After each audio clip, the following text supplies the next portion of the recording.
안녕하세요. 핑크노트 콕쌤입니다. 자, 오늘은 heb으로 보는 마인드맵 어색하네요. 내분비계 할 겁니다. 네, 내분비계 외울 거 많다라고 굉장히 많이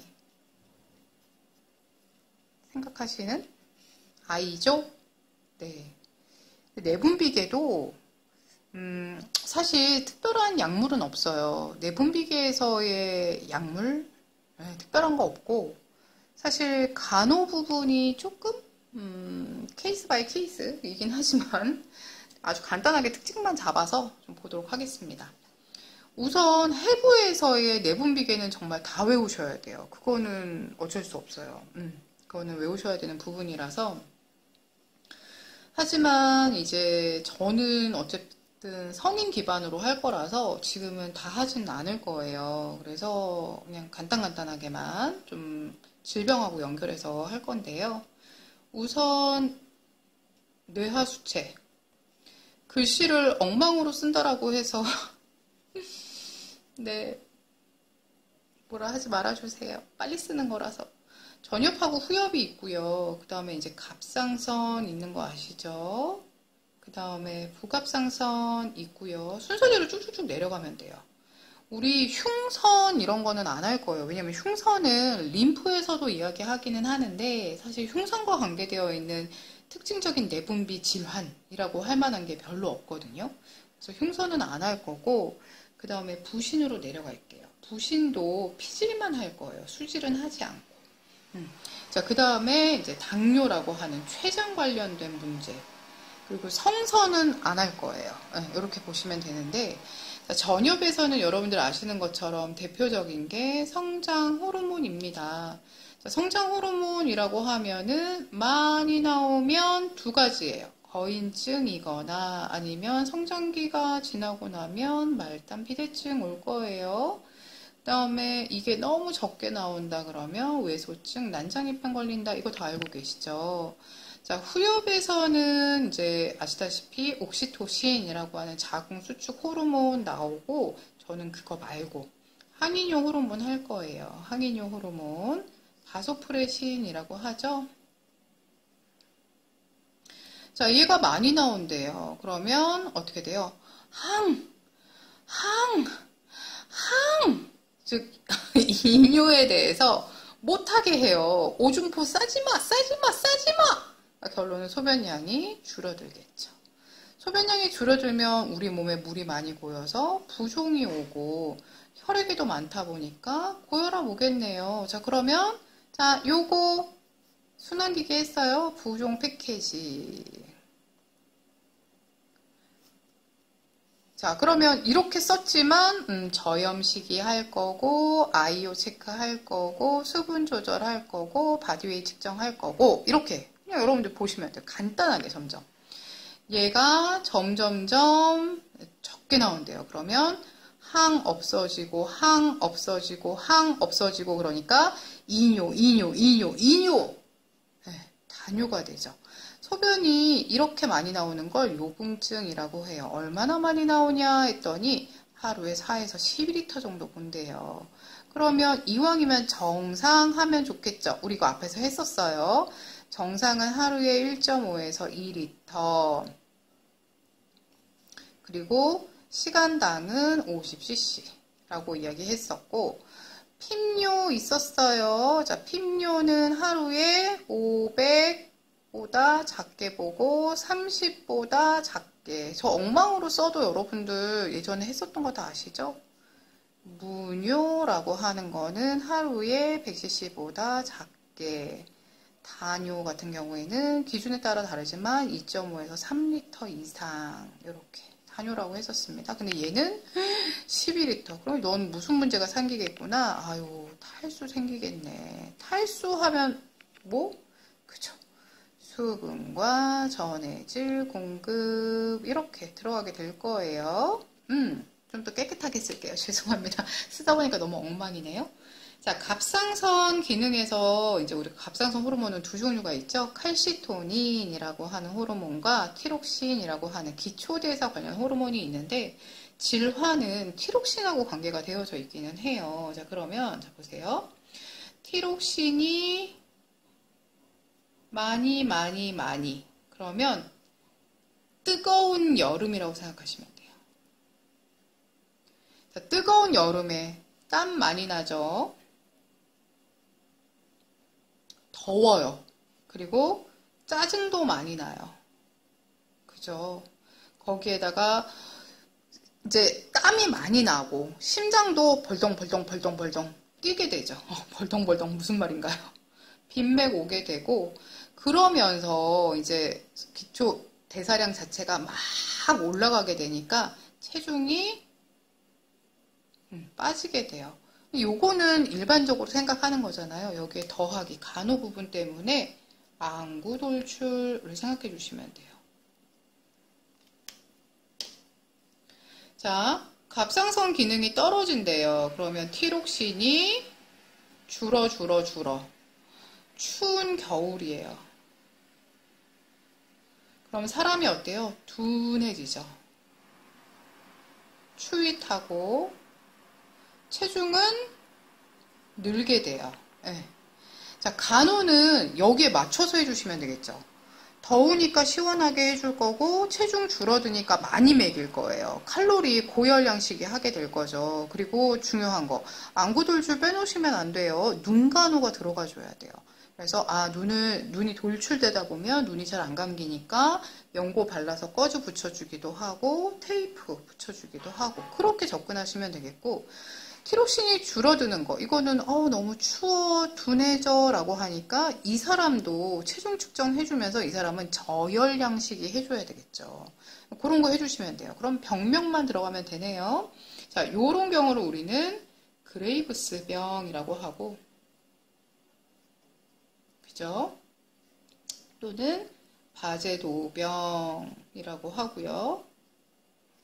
이렇게 추운 겨울 우리 점액수종이라고 하고 아이에게 나타나면은 크레틴병이라고 하네요.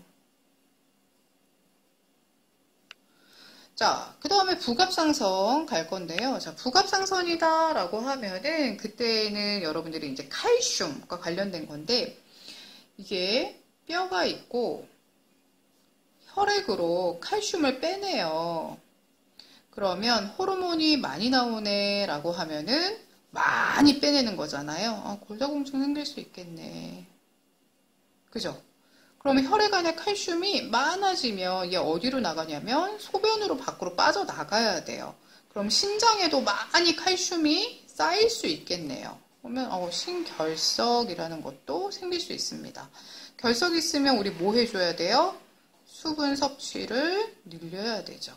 이런 과정으로 보시면 되겠고 칼슘이 부족해진대요. 사실 많아지는 것보다 부족해지는 경우를 좀 더 많이 물어봐요. 왜냐하면 부갑상선이 갑상선 뒤쪽에 달려있다 보니까 갑상선 기능 항신증 때문에 갑상선을 절제할 때 얘가 같이 절제되는 경우가 많아요. 그러다 보니 많아서 생기는 문제보다는 적어서 생기는 문제가 훨씬 많아요. 그럼 칼슘의 기능들이 잘 안 되는데 칼슘의 기능이 잘 안 되는 것 중에서 뭐가 있냐면 칼슘이라고 하는 아이가 근육의 수축 이완하고 관계되어져 있는 경우가 있어요. 관계가 되어져 있어요. 그래서 근육의 강직과 경련. 네, 문제. 이걸 우리 뭐라고 하냐면 테타니라고 이야기합니다. 근육이 원활하게 수축 이완하는 게 아니라 강직과 경련을 보이는 아이인데요. 이렇게 테타니를 보일 때 여러분들 이 근육의 강직이라고 하면 꼭 생각해 줘야 되는 게 호흡근이에요. 네. 혹시 호흡근에 문제가 생기면 사망할 수도 있다라고 하는 부분. 그리고 이 테탄이라고 하는 용어가 좀 특이하네. 자, 이런 경우에 칼슘 보충해줘야 돼요. 그죠? 네, 이런 경우에는 칼슘 제한식이 해줘야 되겠죠. 얘는 칼슘 보충.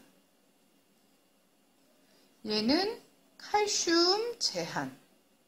이렇게 해주시고 칼슘 보충할 때 칼슘만 먹으면 좋나요? 아니죠. 비타민 D 함께 복용하면 더 좋죠. 네, 이렇게 정리해주면 영양까지 접근했습니다. 자, 부신피질은 보통 저하도 있고 과잉도 있지만 과잉을 좀 많이 물어보는 편이죠. 부신피질 호르몬 많이 나왔어. 그럼 전 이렇게 해요. 이렇게. 네. 자, 쿠싱 증후군이라고 하는데 얘는 정말 외향이 독특해요. 독특한 외향을 정말 많이 물어보거든요. 쿠싱 증후군은 문페이스, 그러니까 월상형 얼굴이라고 하고요. 목 뒤쪽으로 살이 많이 쪄요. 그리고 복부에도 살이 많이 찌지만 팔다리는 가늘어져요. 그리고 이제 염증 반응도 좀 취약해지고 이런 문제들이 있긴 하거든요. 여러분들 편하신 대로 외양 잡으시면 돼요. 자, 그 다음에 이게 떨어진다. 부신피질에서 나오는 호르몬이 줄어든다. 그러면은 그때 나타나는 게 이제 에디슨병이라고 해서 이거 좀 말하기 창피해요. 수업 시간에 제가 설명을 드리긴 하지만 비리비리한 병이라고 이제 말씀을 드리긴 하거든요.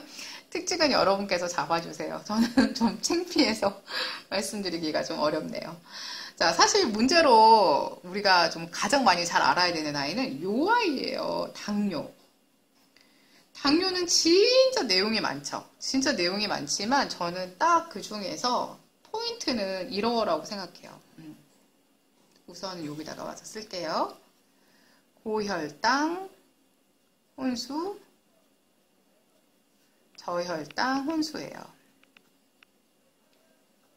뭐 1형 당뇨, 2형 당뇨, 인슐린, 의존성, 비의존성, 소화형, 성인형 이름 당연히 다 외우셔야 되는 건데 문제는 당뇨인 분들은 고혈당에 의해서 문제가 되는 경우도 있고 저혈당에 의해서 문제가 되는 경우도 있어요. 그러면 이걸 어떻게 구분을 할 것이냐?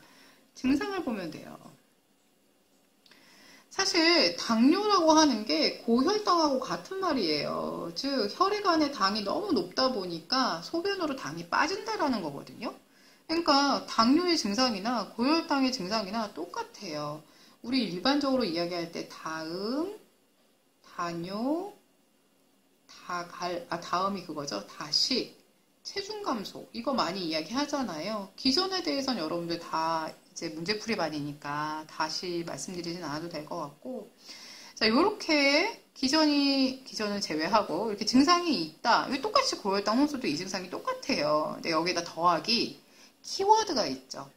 왜냐면 이렇게 우리 몸에서 혈당 조절이 안 되면 이 혈당이 사실 그냥 높아진 게 아니잖아요. 단백질과 지방 깨면서 높아졌는데 지방을 깨면서 케톤산이라고 하는 산성물질이 많이 나와서 생기는 문제인 거예요. 그래서 이거 우리 다른 말로 케톤산증이라고 하는데 이 케톤산 때문에 우리 몸을 알칼리로 만들기 위해서 하는 특징이 있어요. 그게 이제 제가 우리 몸에 이산화탄소가 많아지면 우리 몸이 산성으로 가서 이렇게 케톤산증과 같은 우리 몸이 산성이 되면 이산화탄소를 많이 내보내려고 노력한다라고 했었거든요.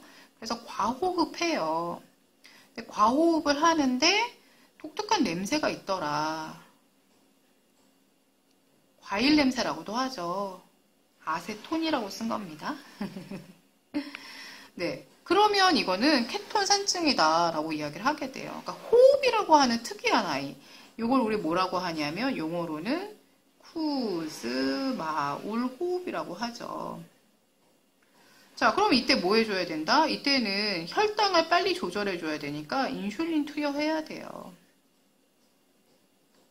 자, 그 다음에 제가 저혈당 혼수는 뭐라고 했냐면 배고파 죽을 것 같아 라고 했었어요. 여러분들 4교시 끝나고 여러분들의 증상이라고 했었죠. 손 떨리고 이 몸에 혈당이 떨어진다라는 건 뇌한테는 굉장히 위중한 상황이에요. 그러다 보니까 불안해져요. 불안. 안절부절하다 뭐 이렇게 표현을 하고요. 그리고 심한 발한 나타나게 되죠. 그리고 아주 심한 공복감 이런 것들이 나타나면은 저혈당이에요. 자, 그럼 이때는 어떻게 하느냐? 두 가지죠. 의식이 있으면 경구로 단당류 주셔야 돼요. 그래야지 위에서 흡수돼요. 근데 의식이 없대요. 의식이 없다라고 하면은 그때는 경구로는 절대 주시면 안 되겠죠. 그때는 50% 포도당을 투여한다. 정맥 투여 뭐 이렇게 되어져 있습니다. 자, 여기에다가 약물을 또 아무것도 안 하니까 좀 서운하신가요? 자, 그러면 인슐린이라고 하는 아이 좀 해볼까요? 자, 인슐린 특징 뭐 있느냐? 먼저 이제 냉장 보관하고 있네요. 그죠? 그 다음에 피하 주사. 돌아가면서 맞는다. 이렇게. 자, 그 다음에 문지르지 말아라. 주사하고 나서 문지르지 않고요. 이게 속효성 같은 경우에는 투명하지만 나머지 뿌옇다고 했었죠. 그래서 이거 혼합할 때에는 손 안에서 굴리기. 여러분의 용어로 쓰시면 돼요. 이거는 여러분들이 보기 위한 거기 때문에 여러분의 용어로 쓰시면 되겠고, 아까 그리고 전에 말씀드린 것처럼 보고 나서는 언제나 교과서를 꼭 확인을 해주셔야 됩니다. 그래서 내가 빠진 게 있는지를 확인을 해주시고, 나중에 여러분들 좀 깔끔하게 쓰신다라면 이렇게 한 장 해서 이것만 그냥 보시면 어쨌든 내분비계 하나는 정리가 되는 거잖아요. 그러니까 여러분들 핵심 요약집 가지고 다니면서 보시기가 좀 어렵다 그러면 이렇게 그냥 A4 한 장이라던가 아니면 이거 사진 찍으셔서 여러분의 눈으로 후후후 보면서 다니셔도 좋을 것 같아요. 활용은 여러분들이 다양한 방안으로 해주시면 좋겠습니다. 네, 수고 많으셨습니다. 감사합니다.